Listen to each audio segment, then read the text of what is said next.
So the opening parts of this document here are mostly just preamble and filler. They're basically talking about the economic impact worldwide, the current measures that Australia is taking to stop the disease in its tracks, so on and so forth, the origins of the disease, etc., etc. Important to note that the latest announcement by the government actually has nothing to do with stopping the virus. This is not about containing the virus, mitigating its impacts, none of that. What this is about, pure and simple, is about economic stimulation. There's no doubt that since the bushfires and the coronavirus has just led on right from that, the economy's been sluggish, it's been hard out there for business. Anecdotally, I know my workplace has downturned a lot, and I'm sure other people have a similar experience. So it makes sense then that the first part of this stimulus package has to do purely with business investment. I'm no expert on what instant asset write-off means, on what depreciation means to business. Let's just assume, for the sake of argument, that these first kind of 2 paragraphs here are all good, right? It just means good stuff. The government's making the claim that it will impact 99% of businesses, which employ 10 million people. That's like a pretty good chunk of the workforce. So if those businesses are doing better in the face of an economic downturn, I can't say that that's like a terrible economic decision. Seems to make sense. Section 2 of the stimulus package is also about business. It's about providing cash flow to smaller businesses, mostly by the looks of it. Basically, any business under $50 million a year turnover can qualify for a cash rebate of up to $25,000 with a minimum $2,000 rebate starting point. The purpose of this is to help keep cash flow moving for small and medium businesses as well. Again, anecdotally, the business that I work for, we often have customers paying invoices late, or the invoices are forward dated so that payment isn't required for a month, 2 months, 3 months, 6 months after services have been rendered, right? So effectively what that means is that the business has to stump up the cost for conducting the service without receiving the income for months on end sometimes. So in order to keep people employed at their job, it's important that the business has cash flow. They can continue to pay their staff, pay their overheads, their bills, their rent, whatever other overheads that they may have. Probably in all, this is a good measure to take to help stimulate the economy. Now, the second part of the cash flow stimulus to business has to do with apprentices and trainees. This one's a little less clear cut for me. It doesn't seem quite right. It doesn't seem to quite fit in with the narrative of economic stimulus. The government intends to subsidize up to 50% of an apprentice or trainee's wage for a period of up to 9 months. Now, the reason this doesn't quite make sense to me as an economic stimulus measure is if we consider the average apprentice or trainee, in general, they're going to be a young Australian, right? We're talking 15, 16, 17, maybe 18 years old. They're probably still living at home. They're probably not really having any major expenses. They probably don't have mortgages or bills or anything like that they have to pay. Their contribution to the overall economy in terms of tourism, in terms of eating out, all that type of stuff is going to be, I would have thought, relatively low in comparison to other demographics. So it seems strange to me to prioritize keeping them in the workforce. Let's make no mistake about this. Obviously, we want apprentices to continue to be employed. If apprentices are being hired, it's a sign of strength in the economy. But by kind of mucking around with the numbers a little bit here, it might make it look like businesses are still hiring apprentices, even when it's not necessarily in their long-term interest to do so, because the government will pay up to 9 months worth of their wages. Importantly here as well, the government payment will transfer with that apprentice. So if, for example, I was to hire an apprentice today, the government would subsidize 50% of their wage for the first 9 months. Let's say I sack them after 6 months and I just can't keep them anymore. That apprentice can move to another employer and still receive 3 months of the subsidy.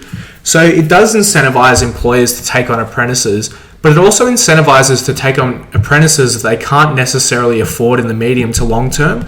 So I feel like this is a bit like almost gerrymandering, trying to like boost the number of apprentices employed so the government can walk around and say, look at all these apprentices that were hired under our watch. Meanwhile, their capacity for long-term employment doesn't seem to be really addressed by this scheme.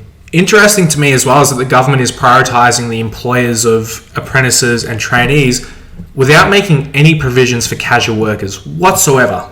Not one. So casual workers as a demographic, they don't have sick leave, which makes it almost impossible to self-isolate in case of contracting coronavirus. It means that they are the first to go if an economic downturn does hit, especially if it turns into a full-blown recession. Their insecure work means that they're very unlikely to have savings they can fall back on, and as a result, they're the most likely to have to depend on the welfare system if there's an economic downturn. With that in mind, it doesn't make much sense to me that the government has prioritized apprentices and trainees like this, especially when, as I stated before, in general, they're going to be younger Australians.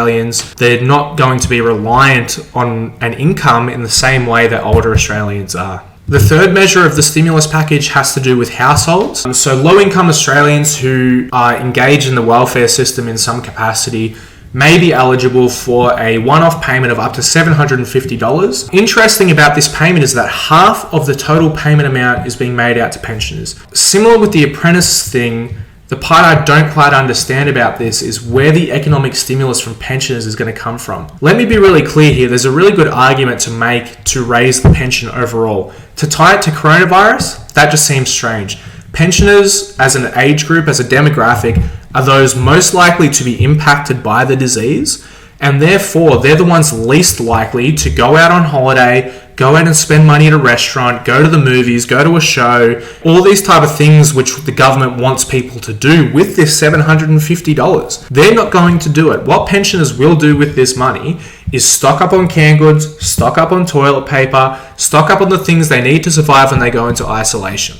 Now, is that a good thing? Yeah, absolutely. We want to support our pensioners so that if there is any health crisis, they're as well looked after as possible.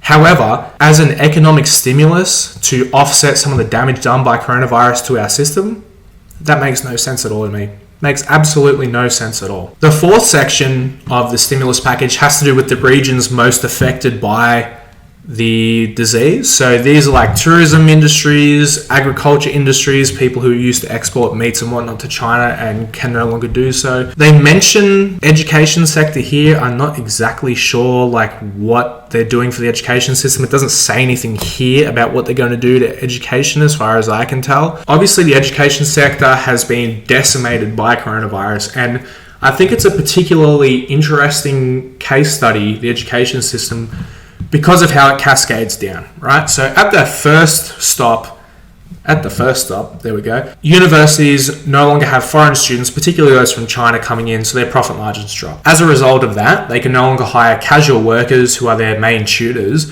to take the classes, as there are not as many classes going. As a result of that, tutors, who by and large are casuals, are forced onto the welfare system. Make no mistake, they are forced onto the welfare system. So by not looking after the casuals that participate in our workforce, the government's dropped the ball. I don't know what else to say about this. The strangest part to me about this as well is that these regions most severely affected by the disease, as outlined by the government themselves, are only receiving $1 billion in support. $1 billion. This is a $17.6 billion program. I would have thought, and I'm open to being wrong here, I would have thought that the places that needed stimulus the most are those that are most damaged by the virus. So how is 1/17 of the total?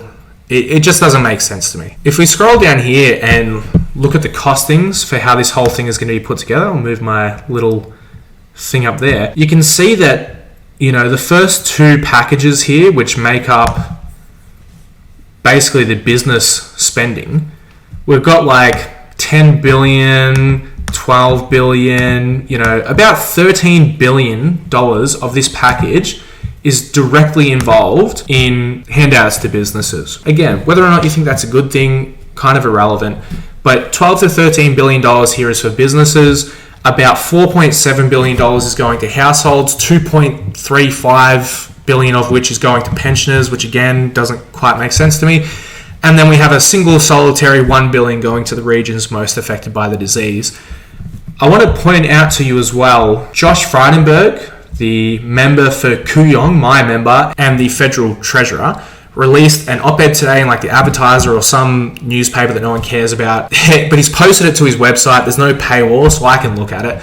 And he very proudly, no doubt, boasts that $3 out of $4 will be spent back in business in this stimulus package. When we compare this stimulus package to the last one, the 2007-2008 Kevin Rudd, Wayne Swan stimulus package that, make no mistake, kept this country out of the GFC, the worst global recession since the Great Depression, that package was entirely dedicated to household payments, government infrastructure spending for schools, spending on insulation. Like, these are nation building programs. These are the type of programs that benefit the nation in the long term. Okay, obviously the $1,000, $900, whatever it was, most people went out and bought a TV, most people went out and bought some grog, did whatever.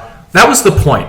That was actually the point of that $1,000, because that keeps hospitality workers employed, that keeps the people at JB Hi-Fi employed, that keeps Bob, Dick and Mary employed. The second part of the stimulus was about nation building, about spending on school holes, spending on insulation to keep heating and cooling costs low, to help mitigate the costs to the environment of us existing within it. In comparison, the Liberal stimulus package is very short term. It's very cash flow for business now, keep employees employed now. There seems to be some issue with the $750 payments. I still can't wrap my head around why so much of that money is being dedicated to pensioners. There seems to be something not quite right about the apprentices and trainees. It seems like the regions that need this money the most are getting the least of it. In all, I just don't quite understand this government's economic stimulus package. I just don't get it. Having said that, I'm open to changing my mind on any of this. I'm not an expert on this field. I'm no economist. I don't know anything better than the next guy. So if someone was able to explain to me the economic rationale for paying the wages of apprentices for small businesses, okay, I'm here for that argument. Until then, I think this is another flop from the Libs. I think this is another chance for the Liberals to paint themselves in the best possible light. Look at all these apprentices we employed under our watch. Look at all this business spending that happened because we changed the rules compared to last financial year. All of these things will be ammunition for the Liberals in the coming years when they say that myth that Labor are failed economic managers. Only time will tell if this package works, and I think it's more likely than not there will be other packages announced. Probably some dealing more with the immediate impacts of the virus and preventing its spread and whatnot. But until then, if this is the best they've got, it's not going to cut it, Chief.